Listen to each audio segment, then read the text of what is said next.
कि बुलिंग क्या होता है? तो भी किसी को पता है कि बुलिंग क्या होता है? क्या होता है? आपने मुझसे कहा आपको पता है, तो आप प्लीज करिए कि बुलिंग क्या होता है।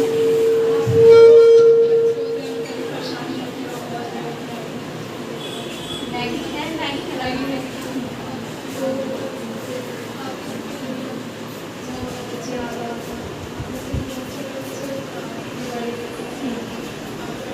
नहीं, जैसे आपने कहा कि बड़ी बच्ची है तो छोटे बच्चे को बुली करते हैं, ऐसा नहीं होता है। बुली आपको कोई भी कर सकता है।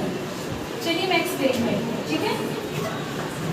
देखो, बुलिंग का वैसे हिंदी का अर्थ होता है जब कोई आपके साथ दादागिरी करता है या फिर आपको धमकाता है या आपको मारता है या आपके रंग के बारे में बोलता है, आप अंधी हो, पतली हो। अक्सर ये लड़कियों के साथ ज्यादा होता है कि आगे लड़के मिलते हैं और आपको छेड़ते हैं, ठीक है? तो आपको छेड़ते हैं, ठीक है? तो ये इसे हम कहते हैं बुलिंग, अगर हिंदी में समझे तो ये कई प्रकार से होता है। कोई बात नहीं, अभी एक करके नाम आपसे पूछूंगी। अच्छा, बुलिंग में थ्री रूल्स करते हैं, ठीक है? कौन कौन? एक बुली होता है जो करता है, दूसरा एक विक्टिम होता है, एक विक्टिम होता है जिसके साथ होता है, ठीक है? और बायस्टैंडर होता है, जैसे कि आप लोग बैठे हो तो आप एक बुली को करते हुए देख रहे हो, ठीक है? वो बुली होता है। अच्छा, आइडेंटिफाई कैसे करते हैं कि बुली हमारे साथ कर रहा है? जैसे इन्होंने बताया कि अच्छा बता रहे हैं, आपको समझ में आ रहा है? जैसे इन्होंने बताया कि एक बड़ा होता है और एक छोटा होता है, ठीक है? ये बुलिंग नहीं होता है। बुलिंग आपको कोई भी कर सकता है। वो बुली यहाँ पर होता है और एक विक्टिम यहाँ पर होता है, जिसे हम मारते हैं या उसको पेन हो रहा होता है। मजाक तो हम लोग अक्सर सबसे करते हैं ना, किसी को भी हम लोग कुछ भी बोल देते हैं, तो मोटी हो, पतली हो, ऐसा बोल देते हैं ना।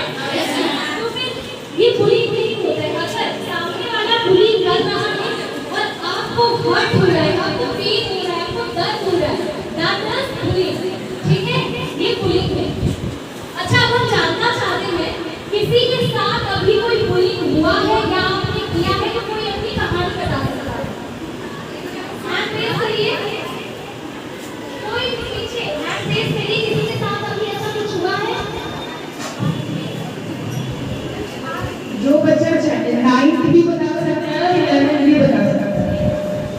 पहले आपने कोई भी खड़ा हो जाए, किसी के साथ हुआ जो मौखिक मुंह से बोला जाता है, काला, चमचम, झाड़, इस तरह से बोला जाता है। अगर मैं अपनी कहानी बताऊं तो मेरे साथ भी बुलिंग हुआ है, तभी आपको मैं यहाँ पर बता रही हूँ, ठीक है? मैं जब 9th और 10th क्लास में थी तब मेरे भी रंग को लेकर बुली हुआ था। मुझे बहुत चिढ़ाया गया था, इतना चिढ़ाया गया था कि मैंने सोच लिया था कि मैं सुसाइड करूंगी। जैसे अब कुछ अच्छे बच्चे होते थे, उनके साथ टीचर ने बैठा दिया, ठीक है? तो उनका पेन को लेकर फिंगर पे रखना, पेन देना, बहुत ज्यादा पेन करता है अगर आप करोगे, ठीक है? रोज रोज जैसे काली बोला, इस तरह से वर्ड यूज किया गया। तो हम हमसे इतना नफरत करने लगे थे कि हमें पता हमें लग रहा था कि हम बिल्कुल भी अच्छे नहीं हैं। लेकिन मैंने सुसाइड करने के बाद ऐसे बहुत बच्चों को देखा जिन्होंने सुसाइड किया। मैंने उनके लिए आवाज उठाई, उनके लिए मैं निकल कर आई। अभी मैं जितने स्कूल में जाती हूँ सब लोग बोलते हैं कि हमें लोग काला बोलते हैं, मैं अपने आप को खुलकर बता नहीं पाता। तो अगर ऐसा आपके साथ होता है तो आपको क्या करना है, तो मैं यहाँ पर बताती हूँ, ठीक है? जैसे मैं उस कंडीशन